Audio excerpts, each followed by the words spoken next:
செம்மையாக இருக்கும். இதில் வந்து சிங்கிளாக ஒரு ஆளாகவே போகலாம். நம்ம இந்த பிரதர்கிட்ட ஏற்கனவே வந்து சொல்லிட்டேன் ஃப்ரெண்ட்ஸ், இந்த மாதிரி அது வந்து ஏர் மாதிரி ஏதோ ப்ரெஷரில் அப்படி வருதா என்னன்னு தெரில.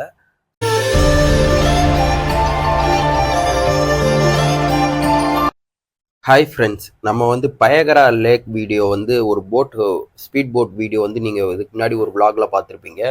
இதுவும் அதே விளாக்னு நினைக்காதீங்க. இது வந்து கொஞ்சம் ஆங்கிள்லாம் கொஞ்சம் வேறு மாதிரி எடுத்து ஷூட் பண்ணியிருப்போம். மேலே ஃப்ரெண்டு வச்சு தான் வீடியோ கேப்சர் பண்ணியிருப்போம். நான் வந்து போகிறத வந்து வீடியோ ட்ரா அப்படின்னு சொல்லியிருந்தேன். ஸோ நம்ம இந்த கப்புள் வீடியோ நீங்கள் பார்த்துருப்பீங்க. இந்த கப்புள் கூட சேர்ந்து தான் நம்ம வந்து போயிருந்திருப்போம். ஸோ வந்து ஷேர் தான் பண்ணியிருந்தோம். அதாவது 1150 நினைக்கிறேன் இந்த போட்டுக்கு 3 பர்சனு.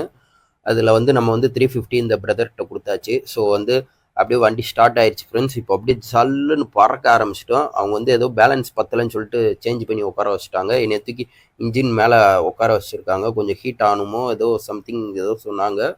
ஸோ வந்து நம்ம போகிற பார்த்தா பயங்கரமாக இருக்குது ஃப்ரெண்ட்ஸ். இதோட ஹைட்டு பார்த்தீங்கன்னா, அதாவது இந்த லேக்கோட ஹைட்டு பார்த்தீங்கன்னா கிட்ட 15 கிலோமீட்டர்ஸ் இருக்குமா. அது போக பார்த்தீங்கன்னா இதோட ஆழத்தை பார்த்தீங்கன்னா 170 ஃபீட்டா ஃப்ரெண்ட்ஸ். அதாவது நிலச்சி கூட பார்க்க முடியல, அவ்வளோ பெரிய ஆழம் இது. ஸோ இது வந்து ரொம்ப டேஞ்சரான இடம். நீங்கள் வந்து போட் ரைடு ரேஸில் இப்படி போகிற ரொம்ப சேஃபாக அந்த ஜாக்கெட்டில் போட்டு போங்க. அது மாதிரி நீச்சல் கண்டிப்பாக எல்லாருக்குமே தெரிஞ்சிருக்கணும்.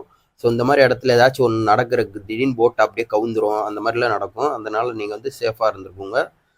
அது போக பார்த்தீங்கன்னா இது வந்து 53 ஏக்கர்ஸ்க்கு இந்த இவ்வளோ பெரிய லேக் இருக்கும். அதாவது 53 லேண்ட். அந்த லேண்டில் அந்த அளவுக்கு சுற்றி தண்ணி தான் இருக்கும்னு சொன்னாங்க. ஸோ அதனால வந்து நீங்கள் வந்து சேஃபாக இருந்துக்குங்க. நாங்கள் வந்து ரைடெல்லாம் போயிட்டு வந்துட்டோம். திருப்பி அதுக்கடுத்து இன்னொரு ஒரு 4 கிலோமீட்டர் தள்ளி போவோம் அப்படின்னு சொன்னாங்க. இல்லை ப்ரோ வேணாம்னு. அது போக பார்த்தீங்கன்னா ஜிக்கர்னு சொல்லி அந்த பின்னாடி போட் நிற்கிது பாருங்க, அதில் நாங்கள் இது பண்ணியாச்சு. அதாவது அவங்களும் அந்த கப்புள்ஸும் அவங்க வந்து போகிறோம்னு சொன்னாங்க. அதில் சரின்னு சொல்லிட்டு நம்மளும் தனியாக ப்ரைவேட்டாக 1200 பே பண்ணி நம்ம சிங்கிளாக சோலாவாக ரைடு பண்ண ஆரம்பிச்சாச்சு.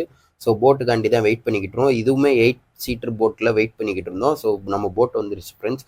நம்ம இது வந்து ஒரு R15 உட்காந்து ரைட் பண்ண எப்படி இருக்கும் அது மாதிரி தான் இருக்குது. உட்காந்ததுக்கப்புறம் நல்லா அப்படியே ஸ்பீடு கொஞ்சம் கொஞ்சமாக எடுத்தார். அப்படியே பறக்க ஆரம்பிச்சார். என்னை இங்கே ஒரு ரவுண்டு சுற்றுங்க ப்ரோ அப்படின்னு சொல்லி செம்மையாக இருந்துச்சு ஃப்ரெண்ட்ஸ். சூப்பராக இருந்துச்சு.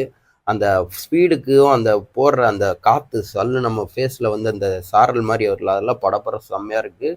அது மாதிரி இங்கே வந்து ரொம்ப ஜில்னஸாக இருக்குது வாட்டருமே. நீங்கள்மே வந்து வரப்போகிற நல்லா சேஃபாக எல்லாமே கொண்டு வந்துக்குங்க. இந்த பின்னாடி ஒரு இது மாதிரி அடிக்குது பாருங்கள், அது ப்ரெஷர்னால அப்படியே தண்ணி அப்படியே ஃபோர்ஸாக அடிக்குது பின்னாடி. அது மாதிரி அப்படியே ஒயிட் கலரில் வர்ற இந்த லைன் போடுறதெல்லாம் சூப்பராக இருந்துச்சு ஃப்ரெண்ட்ஸ். ரொம்ப பயங்கரமாக இருந்துச்சு.